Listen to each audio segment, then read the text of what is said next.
আর তুলি দুই বান্ধবী সবসময় একসাথেই থাকত। তারা ছুটির দিন সিদ্ধান্ত নিল তারা আজ অন্য জায়গায় ঘুরতে যাবে। তারা ঘুরতে ঘুরতে এক জঙ্গলে যায়। সেখানে তুলি সাদা কি একটা দেখতে পায়। ওই দেখ মেঘলা, ওখানে সাদা কি একটা দেখা যাচ্ছে, চল আমরা যে দেখি। এই বলে দুই বান্ধবী যেতে শুরু করে।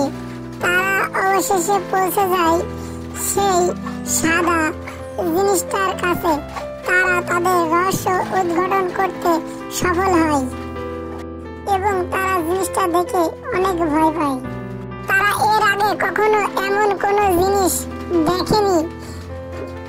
এটা একদম আজগবি একটা জিনিস। তারা প্রচুর চিন্তিত হয়ে যায় এবং ভেবে পারে না কি করবে। আমি সাদা পরি, আমি সবার ইচ্ছা পূরণ করি। তোমাদের সাহসিকতা দেখে আমি মুগ্ধ হয়েছি, তাই আমি তোমাদেরকে দুইটা জিনিস দেব। একটি দিয়ে যা ইচ্ছা তাই তোমরা চেয়ে নিতে পারবে।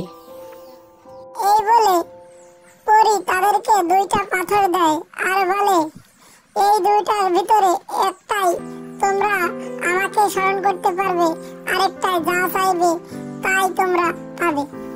অপু আর মেঘলা পাথর দুইটা নিয়ে তাদের বাসার দিকে রওনা দেয় এবং কোনোদিন তারা এই পরীর কথা আর এই পাথরের কথা কাউকে কোনোদিন মনের ভুলেও বলে না।